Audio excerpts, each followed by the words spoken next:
Hello. Anong karamdaman natin? Nadala ko yung lumang ano na x-ray. Kayo po ba yun? Hindi ata. Hindi ko kakilala, sorry ha. Kasi binanggit lang ko kayo sa akin ng pasyente yung si Tina, yung hindi nakalakad. Oo, nalumpo pa rin. Nakakalakad na daw siya ngayon eh. Tingnan mo. Nang wala na akong ano. Ikaw yung taga-Cavite. Pasay? Pasay kami nung ako hinilot mo yung uno nung pumunta dito. Tagal na yun ha. Isang buwan na yata pala ano. So isang buwan. Ha? Oo, May, oo. Tama. Kasi yung day off kasi ang nakakalakad na ako mula nung nahilot ako. Dun sa bahay, naglalakad na ako ng wala. Yun. Oo, ngayon. Nakakalakad na daw siya ngayon eh. Tingnan mo. Ano siya yung may bukol sa spine. Uy, disease ka. Lumbar ang karamdaman mo. Ikaw ba, Taylor? Disease ka ho. Pag ito ay natake, lumpo ka nito.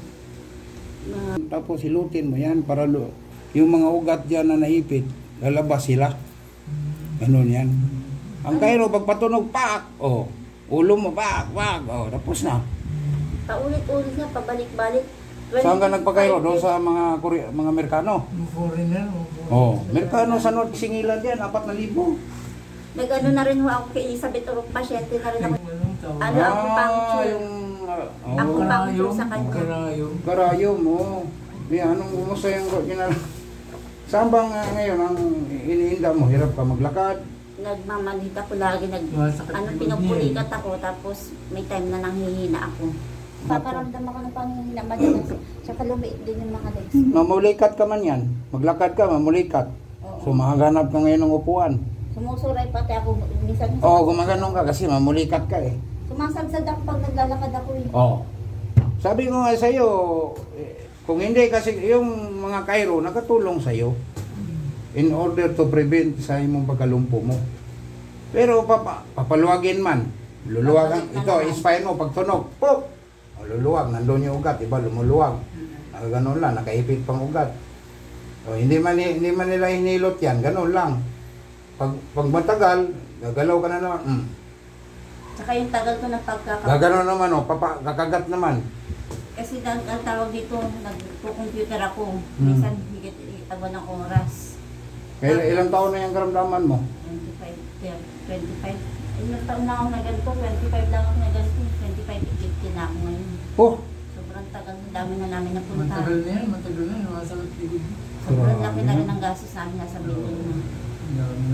Ako, ilutin kita, dalawa lang kuwan sa'yo. Minsan, mag-after ng hilot, bukas, para kang bugbog. Bakit? Ugat eh. Hindi katulad sa bulsitik, tunugin ka lang. Yan, hilot, may bugbog yan. Maramdaman mo ang total na ginawa after 3 days. Walang problema. Yung iba, minsan, masakit. Siyempre, hinilot ka eh. Yeah, magagalit. Pagbalik ito, magdala ng kasama. Ikaw, galit-galit ka. Kumusta ngayon? Okay na, 3 days, master. Tak ka.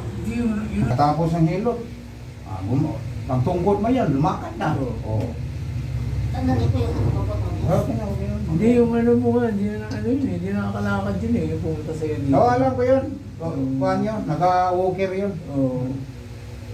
Tapos, nung pagpunta niya, master, naniwala ko siya, gagaling ako. Gumaling, maluko.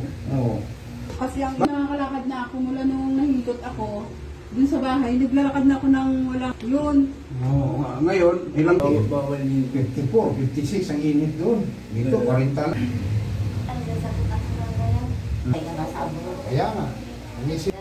Ito yung tubo ng ilong. Kaya yumaman yun. Yun ang story noon. Walang inumalin. Ang presidente ko si Isko. Alis pares lang. Ganito ka, di ba? Oo, alis pares lang. Bata ka pa pala din sa bundok. Kasi ang trabaho ko Sa mountain and plants. sa bundok. Sa isang araw, linggo yan. Kasi dito, marami dito mga lumpo na palakad ko. Ginaganito ko lang. Hilot. Bakit yan? Hilutin ko pa ang mga yan. Mga lumpo dito. Appointment fee. Magkano bayad sa appointment? Pag may nararamdaman lang ako sa nag-normal. Yan, pagka ano. Huwag kang mong gamit ito, gamitan kang ugat yan. Sino? Ganito yan ay.